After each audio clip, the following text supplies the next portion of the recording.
1 tahun terakhir ini kan perekonomian itu benar-benar slowing banget kita ya. Aku nggak tahu sih masalahnya ada di mana. Aku nggak tahu kebijakannya karena menurutku kayak ada beberapa kebijakan Pak Jokowi juga kurang tepat. Ya tapi ya sebagai rakyat kecil ya kita ikut aja lah Pak. Jadi yang nyerang balik dokter siapa?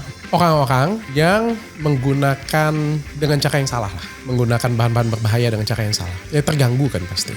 Kalau valuasi perusahaan itu kan orang pengen beli, aku mau jual. Ya. Ini kan mereka menawar. Pernah. Tidak mau. Pernah mau jual. Pernah. Berapa triliun atau berapa ratus miliar? Terakhir orang minta aku tuh 3T. Tapi aku 3T. gak mau kasih. Aku gak ada niat mau jual.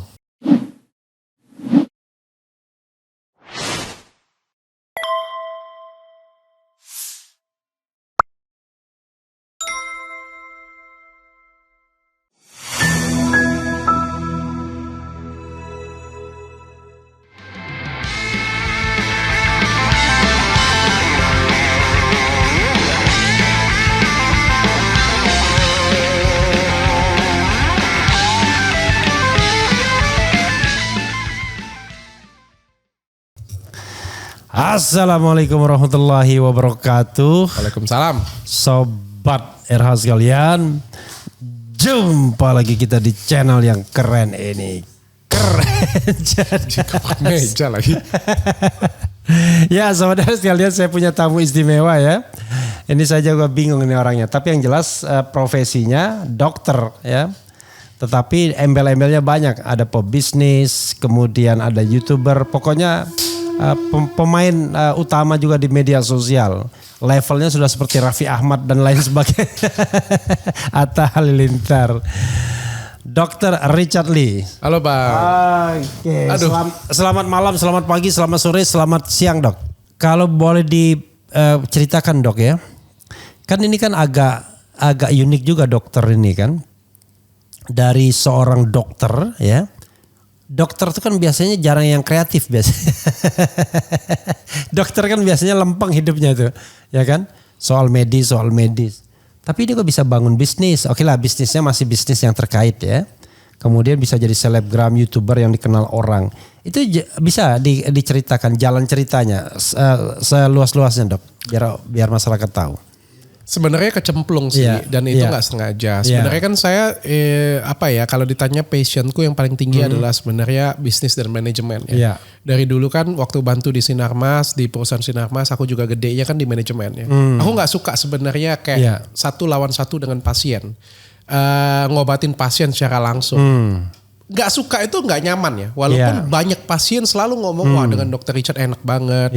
Terpuaskan, tangannya bagus banget, pengerjaannya bagus banget ya. Dan kalau aku praktek itu pasti rame. Pasiennya banyak dan kalau belanja itu pasti banyak. Tapi sebenarnya aku gak begitu nyaman dan gak begitu suka melayani pasien satu-satu. Passionku tuh ada di bisnis, passionku tuh ada di merancang suatu strategi. Aku ngomongnya lebih ke kingmaker. Membuat suatu planning jangka panjang itu adalah aku. Waktu aku pindah ke Athena, ya mau nggak mau kan itu kan klinik kecil ya. Mau nggak mau kan kita harus melayani pasien satu persatu ya. Terus pada waktu itu aku punya cita-cita besar, aku hobi banget manajemen dan aku pengen pengen ada direktur, aku pengen ada meja meeting, aku pengen ada accounting, aku pengen ada HRD, aku pengen ada audit bahkan pada waktu itu. Tapi kan ini klinik kecil. Maka tugasku adalah membesarkan klinik ini supaya cita-citaku itu tercapai. Pelan-pelan ku besarkan. Dan pada waktu itu akhirnya dipenuhin oleh Tuhan, diberkati Tuhan, makin rame, ada accounting, ada HRD, ada meja meeting. Walaupun timnya kecil sudah ada. Pada waktu itu aku siap untuk menerbitkan seseorang. Yang pengen ku terbitkan adalah istriku sebenarnya. Aku sampai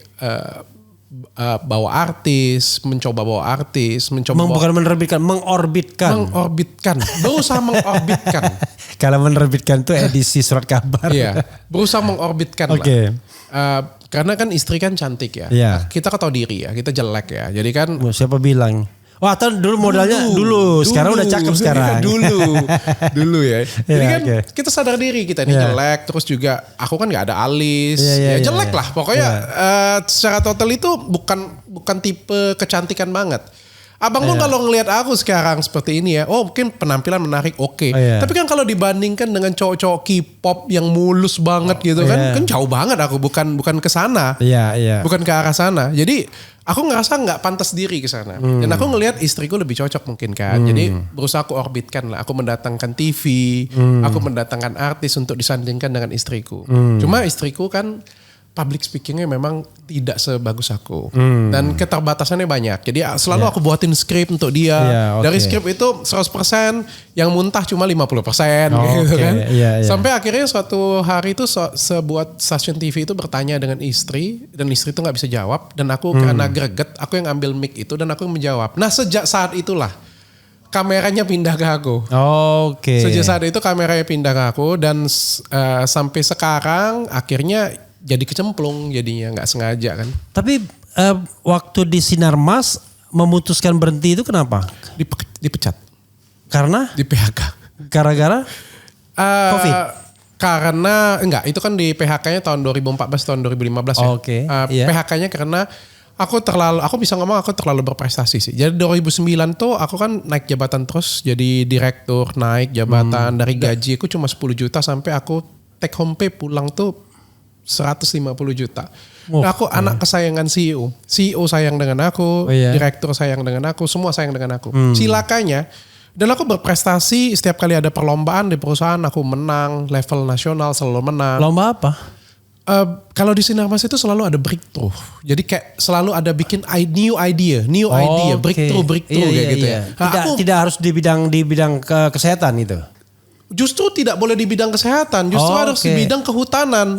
Inilah ada satu anak bernama Dr. Richard yang ngeyel, yang cuma pegang klinik kecil, tapi punya breakthrough, itu bisa impact ke perusahaan gitu. Dan aku 2 kali presentasi dan aku menang, sampai aku benar-benar disayang. Sampai CEO kenal aku, padahal siapa sih Dr. Richard kan karyawan kecil di Palembang ya. Tapi, CEO nasional. CEO nasional sampai kenal aku. Cuma cilakanya dari tahun 2014 CEO-nya keluar. Direkturnya dimutasi. Ya seperti biasa lah, kalau presidennya digantikan, menteri kesayangannya juga dicopot juga. Staf khususnya dia ikut berhenti. Dipertanyakan, kebijakan-kebijakan kemarin itu semua dipertanyakan. Kok bisa nih seperti ini, kok bisa seperti ini. Ya aku cuma menjawab ya, aku menang. Dalam kompetisi aku menang. Aku persetujuan pimpinan sampai CEO oke.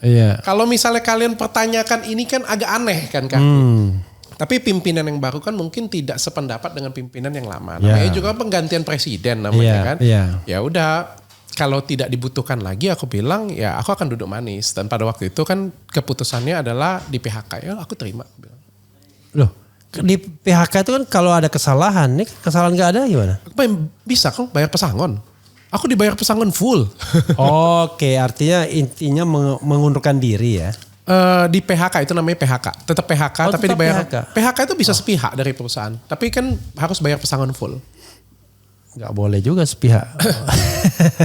Kalau gak ada alasannya ya kan. Kalau dari tenaga kerja bisa kok asal bayar pesangon full. Lalu setelah itu? Pada waktu itu perasaan aku sakit hati banget ya. Sakit hati tahun itu berapa itu Dok? 2014 ya. 2014 2014. Pada waktu itu aku sakit hati karena kayak pagi, siang, sore, malam kan hidupku untuk perusahaan itu ya. Aku kan kerja itu all out ya pasti. Dari kecil perusahaan itu sampai jadi besar itu aku yang besarin. Pasti ada sakit hati, ada rasa kecewa, ada rasa tersakiti dalam diriku. Lalu aku pindah ke Athena pada waktu itu. Athena sudah berdiri 1 tahun. Itu aku bikin untuk istriku pada waktu itu. Dan makanya aku bilang aku ngerasa kehilangan. Kayak kalau di perusahaan besar kan kita selalu meeting, selalu koordinasi, punya banyak tim. Begitu dipindah ke klinik kecil kan aku pasti akan benar-benar ngerasa kehilangan. Tapi puji syukur lah. Sekarang kan Athena bisa jadi seperti sekarang. Aku bisa itu masih di Palembang ya berarti ya? Sampai sekarang pun istriku, anak-anak masih di Palembang sebenarnya domisili ya. Domisili tapi lebih banyak di Jakarta kan? Kalau kerja lebih banyak Jakarta. Tapi istri di Jakarta juga kan? Yang aku bikin bahagia itu adalah... Enggak, maksudnya rumah dokter banyak pastinya kan? Enggak. Ya kalau rumah banyak. Ada. Di Jakarta ada. Di Palembang ada. Yang bikin aku bahagia itu adalah beberapa pimpinan yang menyingkirkanku dulu, aku berani ngomong, aku berani hire. Sebut gaji 2 kali lipat pindah ke tempatku. Berapa dari mereka anak buahnya itu sudah ikut aku semuanya. Oke. Itu kehidupan sih menurut aku. Oke, itu berarti 2014 bangun klinik kecil ya. Kemudian berkembang tahun berapa itu kliniknya? 2018 ya mungkin ya. 2008. Peaknya mungkin di 2020 ya. 2020. Berarti sebelum Covid atau setelah Covid? Covid juga makin besar. Karena orang lebih banyak waktu untuk skincare. Salah satunya, tapi karena aku juga main media sosial kan. Pada waktu itu kan offline mati, media sosial meningkat dan aku datang di timing yang tepat. I see. Sejak kapan main media sosialnya? 2018. Jadi kalau itu all together omsetnya berapa dokter? Sampai berapa triliun? Aduh, nggak berani sebut. Saya lihat di satu YouTube nyebut kok penghasilan berapa gitu. Oh, enggak ada sebut. Around kira-kira. Valuasi berbeda. Kalau valuasi ini berapa sekarang? Valuasi itu kan bullshit lah. Kalau valuasi. Valuasi apa? Perusahaannya ya? Kalau valuasi perusahaan itu kan orang pengen beli. Aku mau jual. Ini kan mereka menawar. Pernah. Tidak mau. Pernah mau jual. Pernah. Berapa triliun atau berapa ratus miliar? Terakhir orang minta aku tuh 3T, tapi aku nggak mau kasih. Aku nggak ada niat mau jual. Bayangkan kalau dokter jual itu tinggal ongkang kaki dan tinggal 3T gitu. Itu kan valuasi Pak. Valuasi. Kan valuasi itu kan kalau dia jadi, kan kalau dia mau dengan harga tersebut dia bayar kan? Iya betul, tapi kan gue mau ngapain habis itu pegang duit itu? Lah, kan masih bisa bermain media sosial dan bangun media yang baru kan? Enggak lah, aku nggak mau. Kayak gini lah, aku pindah ke Prof Refli ya. Punya anak nggak Prof? Punya. Anaknya umur berapa? Umurnya 20. Paling kecil 25 tahun hampir. 25 tahun. Bulan depan. Oke. Ya. Untuk saya kasih duit. Ya. Mau nggak? Doan anaknya? Mau? Valuasi, gitu. Saya kasih duit untuk saya, hak semuanya untuk saya semuanya. Mau? Kita kan punya rasa cinta. Sesuatu yang kita beda dong. Masa kecil. disamakannya dengan anak. Tapi bagiku perusahaan sama seperti anak. Nggak apa-apa. Jadi memang ada feeling orang beda-beda ya. Bagiku perusahaan sama seperti perusahaan anak. Itu berapa orang karyanya sekarang dok? Wah aku nggak tahu, nggak pegang lagi sebenarnya perusahaan jujur. Tapi around berapa? Harusnya hampir 1.000 lah. 1.000 karyawan ya? Itu karyawan klinik saja atau termasuk media sosialnya? Klinik 24, aku punya pabrik skincare 1. Aku punya digital agency juga. Aku punya apa lagi ya, packaging. Aku punya ada beberapa bisnis yang lain, aku nggak terkopi deh. Oh jadi bisnis dokter itu tidak hanya di bidang kesehatan ya? Enggak. Oke, makanya masuk Saprio 1 Palembang multi talented nih orang. Luar biasa. Amin. Jadi tiap hari kegiatan apa dok sekarang dok? Kalau sekarang fokus konten. Jualan live streaming karena itu lagi jadi kebutuhan. Cuma itu aja sih. Kalau saya lihat kan dokter ini kan hebat ya. Kontennya tuh bisa apa aja gitu loh. Kan tidak hanya soal kesehatan, tetapi ya soal umum ya. Bahkan kadang-kadang soal hukum juga kan. Kalau ada Peggy Setiawan diundang juga ya kan. Kasus Vina dan lain sebagainya. Lama-lama dokter lebih mirip artis ketimbang dokter gitu. Terima kasih, saya anggap pujian. Enggak, memang iya kan. Jadi maksudnya apalagi subscribernya gila-gilaan sampai 5 juta sekian. Pada intinya kan saya pengen berkembang. Sebagai seorang dokter sudah banyak hal yang sudah saya capai. Sebagai seorang pebisnis juga banyak hal yang sudah saya capai juga. Saya pengen berkembang sih, pengen lebih meluas, pengen mengupgrade diriku. Dan pada waktu di podcast seperti ini pertama kali, aku ngerasa itu jelek banget, nggak bagus. Waduh, aku sering ngatain diriku sendiri sebenarnya ya. Bukan bego banget sih lo kayak gitu punya. Bisa nggak sih belajar dengan orang yang lebih pintar? Gitu kan. Kok pertanyaannya seperti ini? Kok respon lu seperti ini? Gitu kan. Ternyata nggak gampang ya. Itu menjadi tantangan tersendiri. Dan akhirnya aku pengen belajar lebih lagi. Ternyata bukan seperti di textbook ya. yang baca langsung bisa kayak gitu. Bahkan kita setelah ngulang ratusan kali pun kita masih bisa salah dalam hal bertanya, dalam hal merespon. Itu otodidak atau belajar khusus dan orang? Otodidak. Ya? Oke. Menurutku kalau soal yang seperti ini punya harus learning by doing sih. Oke, misalnya kalau dokter kan sebagai seorang dokter, podcast begini biasanya ngeliatin siapa? Patternnya? Liatin Najwa Shihab. Sebenarnya kalau karakternya sebenarnya lebih ke seperti Najwa dengan Feni Rose ya. Yeah. Pertanyaannya tajam, nyelekit, sakit, sesuai dengan nggak pakai basa-basi. Pertanyaannya netizen banget. Oke. Dan bukan sudah Palembang banget. Iya, Palembang banget dan sudah digali dalam ya. Bukan pertanyaan basa-basi. Iya. Itu aura aku lah aku bilang itu aura aku. Tapi kan sebenarnya walaupun pertanyaannya dalam, tata cara penyampaiannya kan bisa sedikit di twist sebenarnya. Itu yang harus dipelajarin sebenarnya. Di soften Oke. Luar biasa dokter ya. Tapi kan itu kan membutuhkan pengetahuan juga ya. Maksudnya gini, kalau misalnya narasumbernya dari berbagai macam masyarakat latar belakang kan paling tidak kan perlu baca, perlu mengetahui begitu. Yes, wawasan ya harus diperluas ya. Tapi kan yang paling penting sebenarnya kan kritis dulu ya. Oke. Asalnya kan dari pertanyaan, pertanyaannya kan pertanyaan kritis sebenarnya. Pertanyaan-pertanyaan yang logik lah, yang logik. Itu yang sebenarnya yang nomor satu paling penting sih. Dan berani bertanya. Iya. Dokter bukan hanya berani bertanya itu, sangat berani. Sekarang pertanyaannya adalah, pernah nggak mengundang aktor politik, ngomong politik? Pernah. Siapa misalnya? Bang Fahri Hamzah. Oke. Siapa lagi itu? Panji kalau Panji sih komika artis dia. Timnya Pak Jokowi siapa? Pak Prabowo. Siapa? Aduh aku lupa. Oke, berarti kalau Yusril Izzah Mahendra. Oh, Yusril pernah juga? Nah. Luar biasa. Yusril itu Palembang juga, itu Belitung kan, Sumatera Selatan kan. Sekarang Bangka Belitung. Luar biasa dokter. Grace Natali. Jadi beliau ini kalau ngundang siapapun artinya ya. Maksudnya spektrumnya itu bisa dari soal gosip sampai soal yang serius gitu ya. Jadi kalah kita di sini ya. Kita nggak bisa terlalu banyak gosip-gosipan gitu ya. Gitu. Kalau dia enak deh. Dia ini kayak Deddy Corbuzier lama-lama ya. Jadi dari masalah A ya kan sampai masalah Z ya kan. Artis-artis sampai masalah public figure sampai highly figure ya kan, high figure gitu ya. Dok, dari pengalaman dokter yang paling susah interview siapa?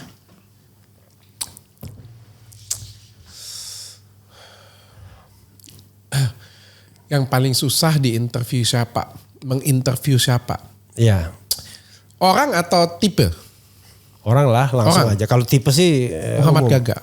Muhammad Gaga. Siapa Muhammad Gaga itu? Muhammad Gaga itu yang kemarin pernah ada kejadian dengan Laura yang sampai meninggal dunia, yang sampai dihujat orang. Dan akhirnya Muhammad Gaganya itu sampai di penjara dan baru keluar dari penjara. Dan aku menginterview dia. Itu menurutku sulit ya. Sulitnya itu karena ada banyak hal lah di Indonesia. Ini sebagai contoh juga untuk kalian semua merenung ya. Pada waktu itu aku menginterview Muhammad Gaga. Setelah menginterview Muhammad Gaga pada waktu itu begitu posting tayang dan video tersebut aku hapus. Kenapa? Karena banyak yang komentar ngapain orang seperti ini dikasih panggung. Sebagian berkata seperti itu. Orang seperti ini kok diberikan panggung. Orang seperti ini kok diberikan panggung. Seolah-olah semua orang itu tidak diberikan kesempatan kedua. Padahal kan ini masih anak muda ya sebenarnya ya. Dan kita berhak untuk mendengarkan. Dia ini kenapa? Kriminal? Mungkin Bang Refli bisa searching. Dia pergi dengan Laura lah ke klub malam. Lalu kecelakaan. Setelah kecelakaan almarhumnya itu melalui kelumpuhan. Tapi dia tidak bertanggung jawab. Sempat ada janji tidak menjaga. Kalau itu menurut saya kesulitan ini ya. Artinya interview orang biasa yang barangkali karena ada kasusnya ya. No. Dia seorang public figure. Public figure ya? Dia seorang public figure. Yang membuat kesulitan itu kayak gini. Sometimes kita punya netizen itu entah 2, entah 3, entah 8. Aku juga bingung sih. Kayak misalnya kan pada waktu aku naikkan video tersebut itu banyak pro dan kontra. Dan sekarang video tersebut Muhammad Gaga itu podcast lagi di tempat yang lain. Di podcastnya Grace Tahir kalau aku gak salah ya. Dan biasa aja. Ya karena padahal tipe pertanyaannya sama. Loh, apapun yang dikatakan Dr. Richard Lee kan loversnya banyak, hatersnya juga banyak. Artinya Anda orang yang berada di center of excellence ya informasinya gitu. Mungkin lah ya. Aku mungkin ini suatu berkat juga lah ya. Iya, apapun yang Richard Lee kerjakan kan orang akan perhatikan kan. Dan pada waktu itu menurut aku orang jadi salah melihat. Karena setelah podcast itu tayang, berita yang tayang selanjutnya itu adalah Dr. Richard. Bukan si Muhammad Gaganya headline-nya. Oke. Jadi menurutku ini sudah misinformasi ya. Sedangkan yang kita pengen gali kan di sini kan adalah narasumbernya. Yeah. Sedangkan yang masuk di berita ini Dr. Richard-nya seperti itu ya. Akhirnya aku putuskan itulah resiko bintang kan. Ya, akhirnya aku take down aja lah aku bilang. Yeah. Oke. Kalau Yusril gimana waktu di interview? Enak? Oke, good. Oke, good ya. Kalau dulu tuh sengak dia. Kalau dulu ya sama presenter TV ya. Kalau sekarang mungkin udah wise dia ya kan. Apalagi di podcast tuh biasanya jauh lebih long interview kan. Oke, luar biasa dokter. Jadi dokter itu cita-citanya nggak ada lagi cita-cita jangan-jangan. Mau tetap jadi dokter, jadi pebisnis atau jadi selebriti di media sosial? Atau jangan-jangan mau main film nanti? Pengennya pebisnis sebenarnya ya. Oke. Media sosial ini sebenarnya bukan passionku sih, tapi media sosial ini kan sangat penting sebenarnya. Sebagai penunjang. Kalau kita pengen berbicara dan pengen didengar orang, ya kita harus jadi sesuatu. Oke. Pelajaranku yang paling dasar adalah ketika aku pengen waktu itu ngomongin tentang skincare abal-abal, skincare berbahaya, waktu ngomong sesuatu, ya kita harus punya wadah, kita harus punya tempat. Kita harus punya sesuatu dan kita harus jadi sesuatu. Kalau nggak ada yang mau dengerin kita. I see. Dan karena tipeku pejuang, ketika aku pengen edukasi sesuatu, pengen ngasih tahu sesuatu, aku harus punya wadah. Dan aku harus besar di wadah itu supaya aku bisa didengar. Kalau enggak, siapa yang akan dengerin? Misalnya kita ngomongin soal korupsi atau misalnya kita ngomongin tentang produk yang berbahaya nih. Kan kalau channelku gede, aku bisa mendatangkan narasumber, aku bisa bikin sesuatu yang lebih baik. Iya.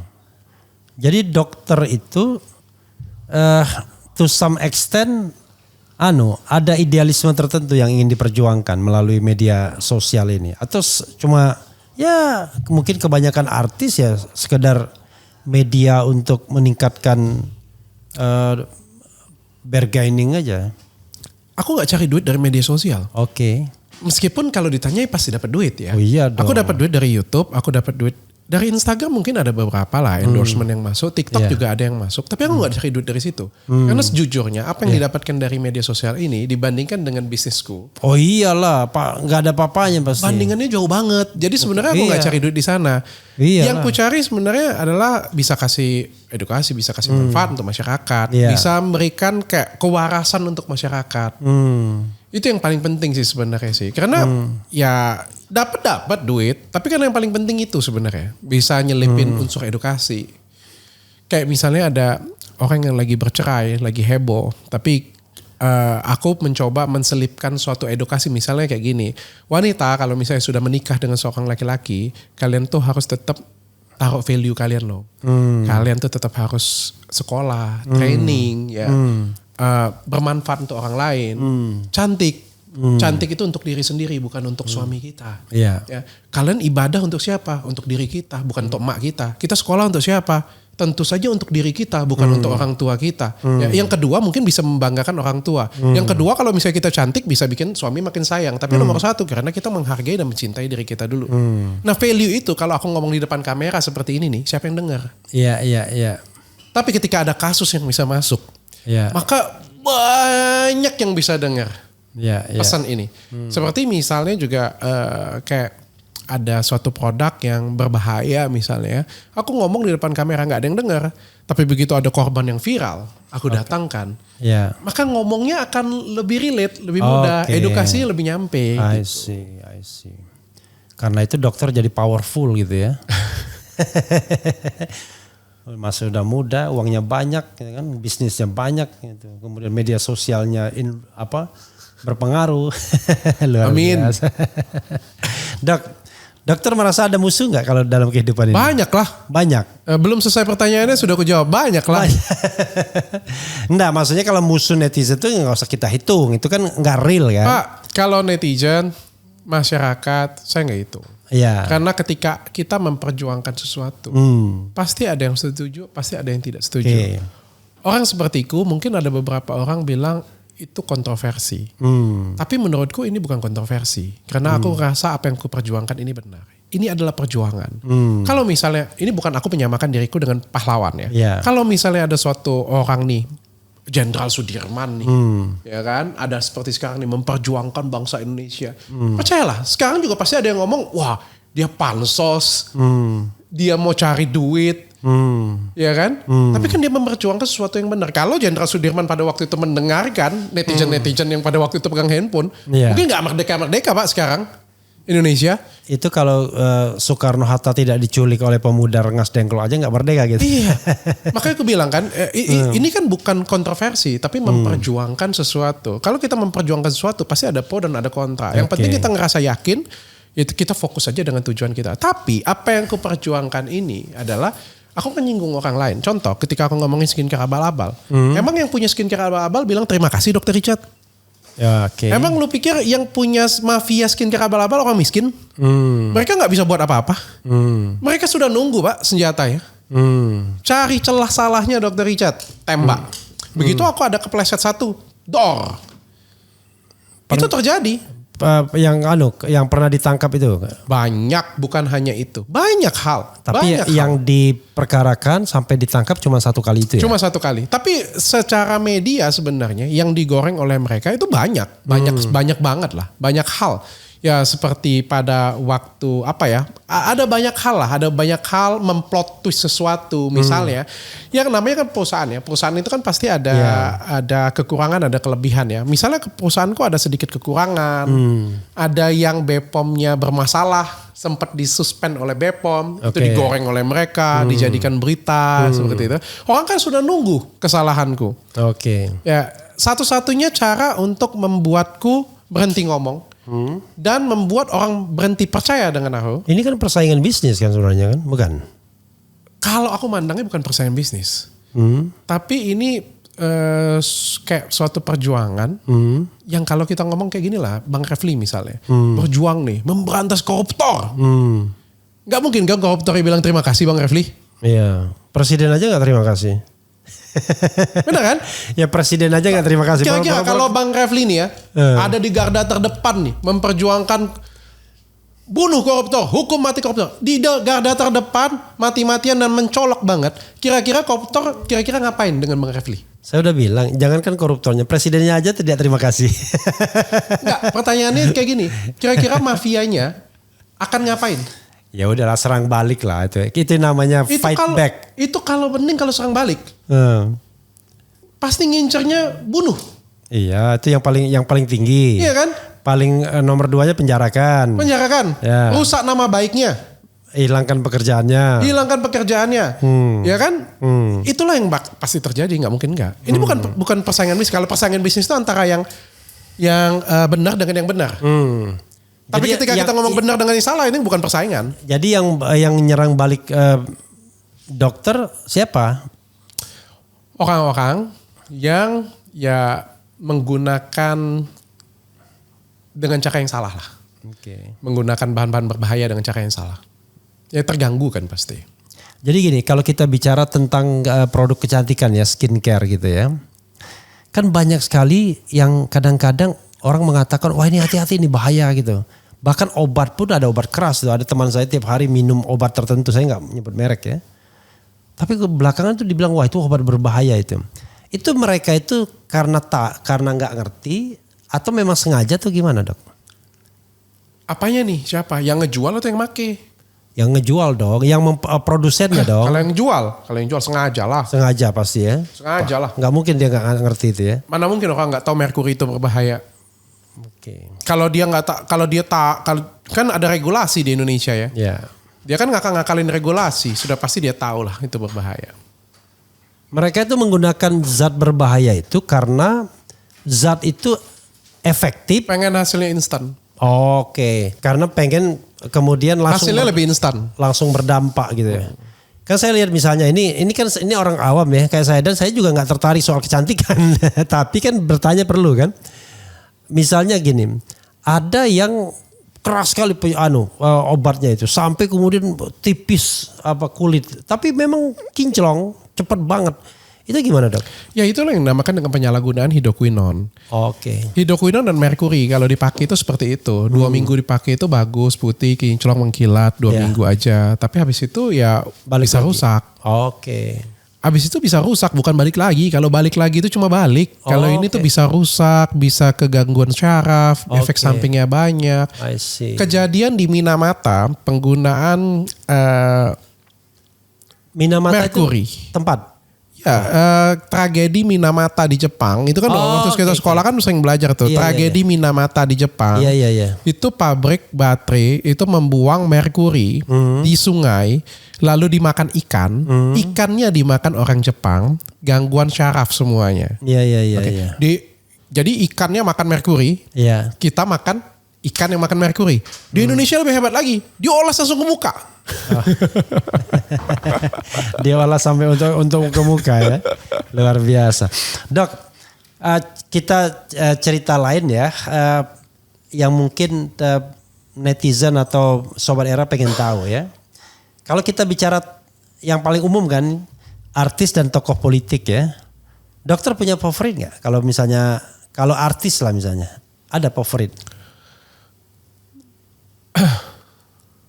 Ini kan kayak kita memprofile orang ini suka apa gitu-gitu kemudian. Artis, aku ngefans aja kali ya. Aku secara umum ngefans dengan Tiara Andini dengan Mahalini. Wih luar biasa, Tiara Andini sama Mahalini. Gara-gara ikut Indonesian Idol ini jangan-jangan. Aku suka lagunya, aku suka karyanya. Oke, itu kita simpan dulu Dok ya. Iya. Satu. Kalau politisi yang dokter suka siapa? Politisi jangan dipaksa kalau nggak ada. SBY. Oh SBY, oke. Selain SBY ada lagi nggak ada? Atau bidang lain yang dokter sukai, olahraga misalnya? Olahraga Cristiano Ronaldo. Oke. Apalagi yang manusia yang dokter sukai, yang bisa dijangkau manusia sekarang? Nomor 1 yang aku paling favoritin itu Cristiano Ronaldo ya. Oke. Kalau dalam hidup. Oke. Karena aku ngerasa seumur. Sama-sama secara tipenya sama, meskipun dia jauh lebih baik daripada aku. Secara tipe itu maksudnya itu kerja keras, ngotot, orangnya nggak ada bakat sebenarnya. Bukan ngandalin bakat, tapi ngandalin kerja keras, ngandalin disiplin, ngandalin semangat ya. Itu yang menurutku satu value ya. Oke. Iya ya, Cristiano Ronaldo ini beda bulan aja sama dokter. Dokter tanggal 11 Oktober 85, dia 5 Februari 85 ya, seusia ya. Oke. Cristiano Ronaldo itu ya alasannya ya. Karena kerja keras, karena ngotot kayak itu ya. Kalau bakat sama Messi kalah gitu ya. Kalau menurutku bakat kalah lah dengan Messi mungkin ya, aku nggak tahu ya. Secara umum kalau pribadi sih, kalau nanti aku dihujat orang lagi. Tapi secara umum sih kalau bakat sih menurutku Messi mungkin lebih berbakat ya. Soalnya bolanya nempel terus dengan kaki ya. Kalau bawa bola itu nempel aja, kocak-kocak juga nggak belok-belok dari kaki ya. Oke, berarti dokter suka ini, suka apa? Suka bola berarti. Suka. Nonton. Terakhir pertandingan apa yang ditonton? Sejak Cristiano Ronaldo pindah ke Al Nassr kayaknya, aku berhenti nonton Liga Eropa. Oke, jadi ngikutin Cristiano Ronaldo aja. Iya, kalau dulu ya. Tapi menurutku juga masa keemasan bola juga sudah mulai memudar ya, sudah mulai agak sedikit menurun ya dibandingkan dengan masa-masa keemasan dulu ya. Mungkin karena kalau dulu kan dulunya dokter tuh dulunya di atas 85 ya. Ini pada waktu Cristiano Ronaldo dan Lionel Messi masih di Spanyol, itu kan masa-masa keemasan sepak bola ya, di mana persaingan ketat, Liga Inggris luar biasa. Itu selalu nonton. Oh, jam berapapun nonton. Dan aku hafal semua pemain bola ya, kayak MU aku tahu siapa, Chelsea siapa pemainnya. Oh, sampai sekarang. Sekarang kan nggak lagi, sudah mulai. Udah. Tapi aku tanya teman-teman juga sama ya. Jadi masa kemasannya sebenarnya sudah mulai. Atau karena usia udah lewat mungkin ya? Enggak juga ya? Enggak lah. Enggak ya. Jadi kalau klub favorit siapa, Dok? Yang di mana ada Cristiano Ronaldo-nya, kayak disitulah favoritku. Tapi kan sekarang aku pernah bertanya-tanya itu. Gak mungkin sekarang Al-Nassr kan? Aku pernah bertanya-tanya dalam diriku. Yeah. Klub favoritku apa? Real Madrid. Setelah Cristiano Ronaldo pindah dari Real Madrid, aku nggak pernah nonton lagi Real Madrid. Berarti kan bukan dia, bukan tim itu favoritku. Kalau saya favoritnya itu Pep Guardiola. Jadi dimanapun dia melatih, saya pasti suka klub itu. Manchester City berarti ya? Ya, for the time being Manchester City. Tetapi kalau dia pindah, nanti pindah juga gitu. Oke. Jadi kalau saya pelatihnya ya. Oke, berarti dulu berarti sukanya MU ya. MU Cristiano Ronaldo pindah ke Real Madrid, suka Real Madrid gitu ya. Cristiano Ronaldo pindah ke Juventus. Nonton Juventus. Pindah lagi balik ke MU, nonton MU lagi. So, lebih tepatnya ngata-ngatain MU sih. Abis itu pindah lagi kan. Ngata-ngatain MU kayak Harry Maguire ya dikatain. Oke, luar biasa ya. Oke, Dok. Kalau tadi menyebut nama SBY ya. Kenapa suka SBY itu kenapa, Dok? Karena bagiku itu pemimpin yang menurutku paling tegas dan paling apa adanya ya. Karena itu pandanganku itu apa adanya. Terus Dok, kalau mau minum, Dok. Siap, terima kasih. Nah sengaja mereknya di ini take out. Pada era beliau yang aku rasakan sebagai pebisnis juga itu era yang paling enak ya sebagai pebisnis ya. Yeah. Perluasan bisnis, keadaan ekonomi dan lain sebagainya. Di era Jokowi juga oke, tapi aku ngerasa lebih aku lebih suka ya, aku puas banget ya. Kalau dokter itu mulai berbisnis 2014 ya. 2014 itu kan SBY kan belum tapi sebelumnya karena di rumah sakit tadi ya. 2014 kan Jokowi sudah. Oke. Tapi tetap merasa lebih enak era SBY. Yang aku rasakan ya, kalau yang aku inget ya. Iya, sensasi nih ya, sensasi. Kalau personality boleh lah. Nah, kalau kita ngomongin secara apa yang didapatkan gain, tentu aja era Jokowi pasti jauh lebih banyak dong, pasti dong. Kan 2018 adalah sampai 2020-an kan adalah era kesuksesan Athena kan. Tentu saja pasti di era Jokowi. Tapi secara sensasi yang kurasakan itu di era SBY menurutku pribadi. Bukan, ini kan ada dua hal nih. SBY sebagai aktornya atau SBY ketika masa pemerintahannya? Ketika masa pemerintahannya. Aku ngerasa di situ kayak ketika kita berbicara mungkin lebih bebas ya. Terus juga SBY banyak memberikan contoh-contoh kayak misalnya dia pencemaran nama baik, dia sendiri yang melaporkan. Oke.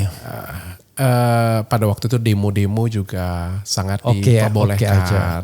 Bahkan sampai ada orang membakar diri di situ. Dalam juga ini. Aku melihat Pak SBY juga apa yang dikatakan dan apa yang dijanjikan itu lebih terrealisasi, aku melihatnya seperti itu. Jadi tidak hanya iklim bisnis tapi juga iklim politik ya maksudnya. Ya kita kan sebagai pebisnis kan harus bisa mengamatin itu juga ya. Oke. Jadi dan kebetulan memang referensi dokter kalau dilihat usia ya dua itu saja ya. SBY ya kan maksudnya SBY. Karena kalau zaman-zaman Abdurrahman Wahid kan masih berapa tahun masih. Artinya memang SBY dan Jokowi ya. Dua era. Oke. Tadi menyebut juga Tiara Andini dan Mahalini ya kan. Jadi Tiara Andini untuk saya Refli Harun tahu ya kan. Tiara Andini sama Mahalini adalah Indonesian Idol yang luar biasa angkatan 2020 kalau nggak salah ya, sebelum COVID tuh persisnya. Dan luar biasa kalau Mahalini yang jelas masuk 10 besar ya. Kalau Tiara Andini runner up bahkan ya. Itu suka itu sama mereka kenapa? Suka cantiknya atau apa? Dua-duanya lagunya kan fisik cantik juga pasti aku suka karena di mana-mana pasti kayak gitu ya, paket komplit ya pasti. Tapi nomor satu karena lagunya, karena prestasinya, karena cantiknya juga. Jadi kalau lagu Mahal ini apa judulnya? Yang disukai dokter? Banyak kayak Bohongin Hati, Sisa Rasa. Oke. Mati-matian. Kata-kata lagunya ya aku suka ya. Booming ya. Yeah. Kemudian kalau Tiara Andini? wah banyak kayak gemintang di hati, terlanjur mencinta. Aduh banyak deh pokoknya deh, merasa indah. Jadi jangan-jangan dokter itu bisa menjadi lagu kenangannya. Karena semalam itu saya iseng-iseng gak bisa tidur nonton nonton Gita Cinta dari SMA dengan Puspa Indah di Taman Hati. Itu saya nonton versi 2023-nya ya. Bukan versi Rano Karno sama Yesi Gusman-nya yang long time ago yang awal 80-an ya. Itu saya pun sempat adalah nangis sedikit saya. Bukan nangis apa. Begitu saya lihat tahun 1984. It was long time ago. 40 tahun yang lalu bagi saya. Kalau bagi dokter kan Atea Andini tahun 2000 baru berjalan 4 tahun gitu ya. Luar biasa. Tapi kalau kenangan lagu apa? Aduh nggak sempet saya mengenang lagu kalau sekarang. Bukan, kan ada remaja atau apa film yang disenangin gitu. Nggak begitu lah. Nggak begitu ya. Begitu. Benar-benar. Ini sosok yang serius ini kayaknya. Dokter romantis gak merasa? Sangat ya kalau dengan istri sangat. Bohong ini orang kayak gini ini gak romantis. Sangat, tapi kan pertanyaan tadi kan yang sangat berkesan ya. Kalau sangat berkesan sebenarnya nggak begitu ada. Semua lagu tuh bisa berkesan, bisa nggak berkesan ya. Dan kalau misalnya aku dengan istriku kan lagunya juga ganti-ganti ya. Momennya juga ganti-ganti ya. Filmnya juga ganti-ganti. Berapa ratus judul yang pernah kita tonton berdua ya. Aku juga nggak begitu. Luar biasa ya dokter ya. Semua bisa jadi memori juga. Dok, ini bagian akhir ya. Saya ingin kita ngomong yang barangkali di luar mainstream dokter, karena itu juga untuk kebutuhan RH Channel juga ya. Saya ingin kita bicara mengenai situasi politik ya. It's okay ya? Oke. Mood, saya mulai dari mood dokter. Apa yang dokter rasakan ketika dokter merasakan kondisi sosial politik terakhir ini? Dokter mau ngomong apa, mau merasakan apa, atau mau mengucapkan apa? Silakan. Atau saya pandu dengan 3 kata aja misalnya. Dokter sebutkan kalau misalnya mood dokter hari ini terhadap kondisi politik kita, politik aja lah. Apa? 3 kata. Aku gak akan jawab itu 3 kata itu, tapi aku mungkin akan buat satu kesimpulan aja sendiri. Yeah. Kali ya. Menurutku semua periode itu akan ada masanya. Masa yang seperti ini punya ada periodenya tersendiri. Dan ini adalah periode pendewasaan masyarakat Indonesia juga menurut saya. Masa ini pasti akan berakhir dan aku berharap masa ini berakhirnya tidak sama seperti masa-masa kelam kita yang dulu. Tapi masa ini tuh bisa jadi satu batu loncatan yang lebih tinggi buat Indonesia jadi lebih baik sih. Apapun itulah, karena kan setiap periode kan pasti ada kelebihan, pasti ada kekurangan. Kita nggak bisa ngomong, wah periode ini semuanya kurang. Kita nggak bisa ngomong juga periode ini semuanya lebih. Enggak juga. Kita tahu dari periode presiden yang seperti sekarang, presiden yang sekarang itu ada kelebihan, ada kekurangannya. Ya kan kekurangannya pasti terakumulasi, akumulasi. Pasti akan ada suatu ledakan suatu saat nanti. Ya kan, tapi kita juga harus mengingat kelebihannya juga. Oke, kita pelan-pelan ya. Jadi ini kan kita bicara tentang santai ya, freedom of speech ya. Tadi kan sudah komentar tentang SBY. Saya minta komentar tiga tokoh ini. SBY sudah, Jokowi dan Prabowo. Komentar dokter apa? Jokowi dulu, dan kemudian Prabowo. Pak Jokowi, aduh aku kayaknya paling takut di channel ini sumpah. Enggak dong, santai aja. Backing saya belum tinggi Pak. Enggak, artinya. Pak Jokowi. Iya. Pak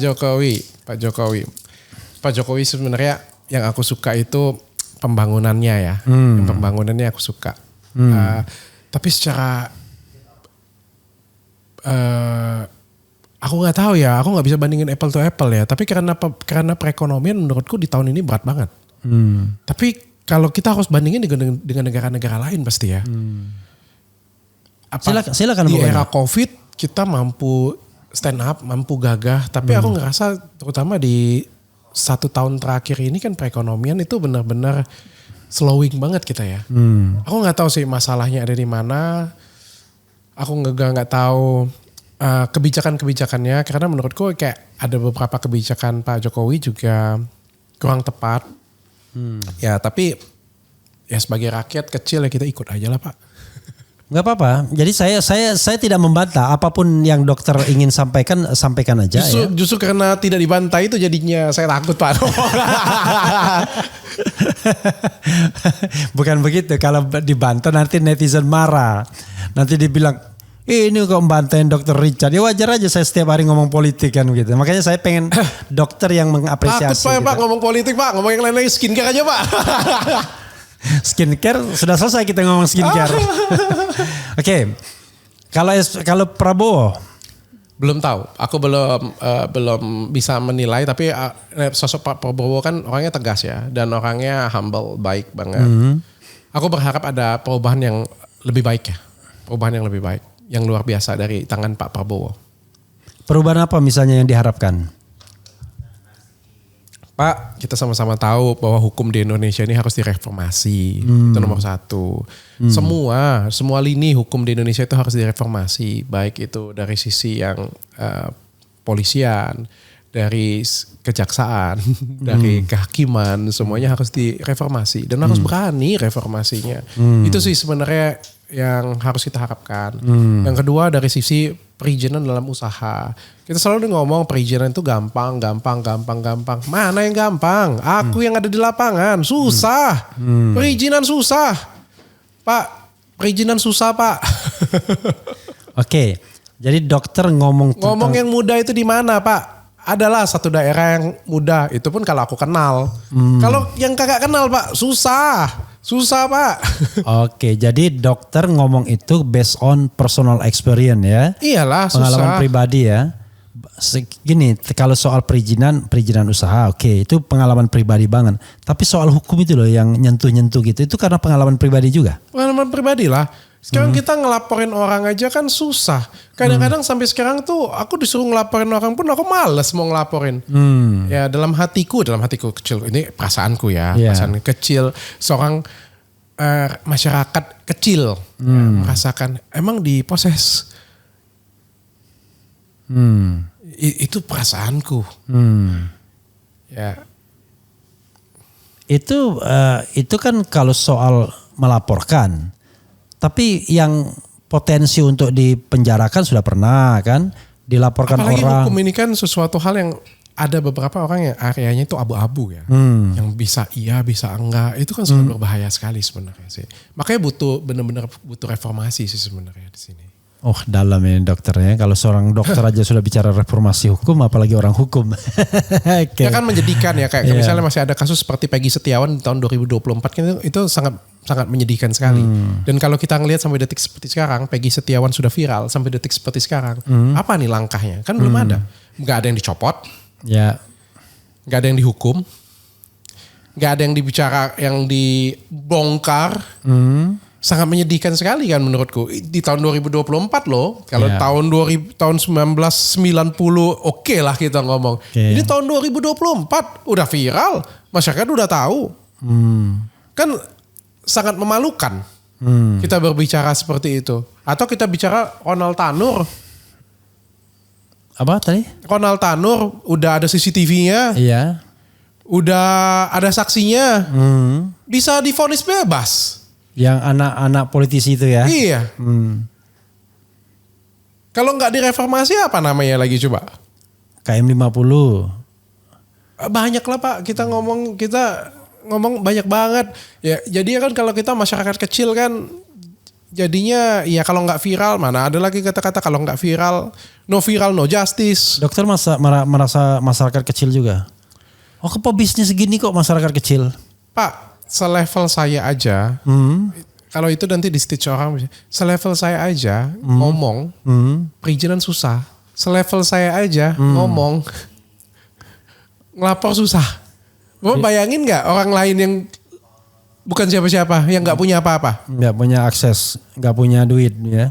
Saya Pak yang punya Athena Group ngomong kayak gitu Pak. Bayangin nggak kalau orang yang nggak punya apa-apa, orang yang dizolimin. Orang yang digebukin suaminya, ngelaporin ke polisi, nggak izin jalan-jalan. Coba kalau selebgram viral, tangkep Pak. Kan dokter selebgram juga. Ya kan kebetulan kalau saya Pak, kan kesian kalau orang-orang lain. Kebetulan saya nggak gebuk-gebukan dengan istri Pak.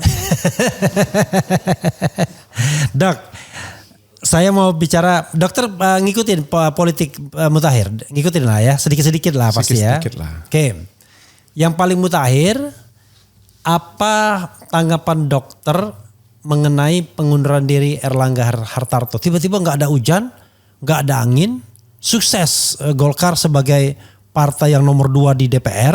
Kan nomor 2 tuh. Kursinya meningkat 17 biji dibandingkan partai lain, banyakkan Golkar. Kemudian calon presiden yang dia endorse juga berhasil menang. Kok tiba-tiba mengundurkan diri? Apa komentar dokter? Gak tahu ya, politik kan masih ada barternya, ada sesuatu, ada apa yang didukung. Gak tahu lah saya, Pak. Cari hidup aman aja Pak, sudah. Udah musuh mafia skincare, musuhnya politisi penguasa pula lagi. Aman-aman aja Pak. Tapi orang Palembang kan biasanya bandel orang Palembang. Iya, Bapak aja lah yang kayak gitu. Abis pindah ke podcastnya Refli Harun nama musuh. Musuhnya penguasa pula. Enggak juga, itu kan justru memang begini, memang kita kan sedihnya berbangsa dan bernegara. Gini Pak, tapi harus ada yang digarisbawain juga. Saya ngerti apa yang dimaksudkan oleh Pak Refli. Ya. Tapi kan itu bukan kriminal Pak. Erlangga Hartarto mengundurkan diri itu juga bukan kriminal. Mau diganti oleh Pak Bahlil itu juga bukan kriminal. Kesalahannya ada di mana? Andai pun ada tokoh di balik itu yang menggeser, salahnya ada di mana? Mereka mengundurkan diri baik-baik, diganti baik-baik, nggak ada ribut, nggak ada pecah. Terus kenapa kita yang ribut? Artinya sosok di atas itu yang cerdas. Terus kenapa kita harus ribut? Itu menurutku ya. Kecuali kalau misalnya nih ada dualisme pecah ya kayak gitu. Ini ya. kalau yang pro sana seneng banget nih dengernya nih. Wah, nanti dia ini bikin. Wah. Kita fair. Kita mencoba fair ya. Kita mencoba fair ya ngomongnya. Kalau kita sibuk habiskan energi, kenapa dia mundur, kenapa diganti ini, kenapa diganti itu. Habis energi kita. Orang yang mengundurkan diri sukarela, diganti sukarela. Gak ada kriminal di sana. Gak ada yang ditutupin kecuali gini, yang gantikannya baru aja kena kasus. Oke, kita ributkan sama-sama. Kayak gimana ceritanya dia pelecehan anak atau misalnya ada kasus korupsi bisa jadi ketua. Itu kita ributkan sama-sama. Ini kan enggak, semuanya bersih. So why not? Semua orang punya hak yang sama. Kalau misalnya suatu hari nanti Erlangga Hartarto diganti Dr. Richard, Bapak juga mau ribut. Kenapa? Semua dari kita punya hak yang sama. Gak ada masalah tentang itu. Kalau menurutku ya, walaupun ada sesuatu, ada orang di balik itu, kenapa? Kenapa harus diributkan? Itu menurutku sih ya. Jadi gak perlu kita spekulasikan. Oke. Saya sengaja tidak membantah, saya dengerin aja. Jadi itulah politik kita ya. Kalau dibilang si A si B tidak ada masalah ya enggak juga sebenarnya. Masalahnya banyak, cuman masalahnya tidak dibuka aja ya. Oke lah, gak apa-apa ya. Kas terakhir ya kan. Lagi komentar terakhir ini ya. Apa pendapat Dr. Richard mengenai upaya untuk memborong semua kekuatan partai politik sehingga tidak ada calon yang bisa maju? Kan sekarang ini kan ada kecenderungan di DKI ya kan. Ada yang namanya Kim Plus. Kim Plus itu mau menggabungkan atau ngambil semua partai politik agar kemudian tidak ada yang bisa maju sebagai calon. Yang ditinggalkan PDIP. Kalau PDIP saja itu nggak bisa nyalon. PDIP plus P3 plus Perindo yang punya kursi di DPRD DKI. Apa pendapat seorang Dr. Richard Lee yang kritis dan suka ceplos-ceplos? Kita bagi dua hal Pak ya. Yeah. Kalau saya di partai penguasa, kalau saya sebagai presiden, itu pasti akan saya lakukan. Yeah. Kita di mana-mana itu pasti pengen mengamankan diri. Kalau bisa, kalau kita buat kebijakan nggak ada yang ribut dengan kita, nggak ada yang ngomongin kita, semuanya mendukung kita semua. Kalau saya pun jadi penguasa, saya juga pasti akan melakukan hal sama. Saya pun di perusahaan saya ngelihat anak buah saya nyeleneh, nyetil, kok ngomongin aku terus, kok setiap kali aku ngomong ini kok nggak setuju terus, keluarin juga pasti dia Pak. Kita semuanya pasti seperti itu. Tapi kalau di sisi masyarakat, pasti kita pengennya kan ada check and balancing. Pasti kita pengen ada yang sesuatu yang balance. Kita berharap di sini ya ada oposisi, ada yang mengimbangin, ada ada suatu sistem yang membuat kita itu tidak semena-mena. Meskipun belum tentu di penguasa pasti aku pengen menyingkirkan ini semua untuk bisa semena-mena, belum tentu. Pasti kalau aku berpikirnya adalah supaya aku mudah untuk kerja, supaya aku nggak dihalangin sana sini. Tapi kan sebenarnya halangan, oposisi, ini kan penting untuk kenegaraan kita. Jadi menurutku ya tergantung cara melihatnya. Dan jawabanku juga akan berubah pastinya. Kalau misalnya suatu hari nanti aku ada di partai penguasa atau aku ada di penguasa, tentu jawabanku memang inilah yang terbaik. Tapi kalau misalnya aku ada di masyarakat, tentu aku menilainya pasti harus ada oposisi dan harus ada pengimbang. Oke, luar biasa dokter. Dok, your best life itu di kapan Anda merasa? Ya. Sebut satu waktu Anda merasa bahwa wah itu this is my best ya in life. Atau pada saat apa? In certain occasion at a certain time. Aku rasa setiap kali aku ditanya pasti aku akan jawab hari ini. Hari ini. Itu saat ini. Enggak basa-basi itu filosofis sifatnya. Aku rasa setiap kali aku ditanya kapanpun, Bapak bertanya saya kapanpun itu pasti aku akan jawab saat ini. Karena saat ini aku ngerasa aku blessed ya. Aku bersyukur. Aku punya istri yang support aku luar biasa. Aku punya anak-anak yang ganteng-ganteng. Anaknya 3 ya? Yes. Usia pertama? 11 tahun, 9 tahun, 5 tahun. Dan di Jakarta atau Palembang atau di luar negeri? Palembang semua ya? Aku punya keluarga yang sayang dengan aku. Orang tuaku dua-duanya masih sehat. Palembang di mana? Di Bangau? Di Celentang. Di Kenten. Oh di Kenten, oke. Mertuaku juga masih sehat. Mertuaku support dengan aku, orang tua support dengan aku, bisnis dalam keadaan baik, karyawan semuanya baik. Ya menurutku ini suatu berkat yang luar biasa. Aku harus syukurin, dan kalau kita ngomong yang lain ya pasti ada pasang surut, viewers saja ada pasang surut, bisnis ada pasang surut, tapi selalu bersyukur aja. Oke, luar biasa. And then now a closing statement. Dok, di RH Channel dokter sampaikan apa saja yang ada unek-unek dan lain sebagainya as a closing statement. Silakan Dok, sana Dok. Apa ya, saya cuma manusia biasa yang memperjuangkan sesuatu dan sedang belajar, itu aja Pak. Ya, saudara sekalian, itu tadi dengan Dr. Richard Lee ya, luar biasa ya. Memang kalau ibaratnya ikan, memang RH Channel mungkin ikan yang airnya agak beda-beda sedikit lah. Tetapi kan dimanapun manusia itu sama aja sesungguhnya ya kan. Pengen keamanan, kenyamanan, macam-macam lah ya. Ada idealisme yang diperjuangkan.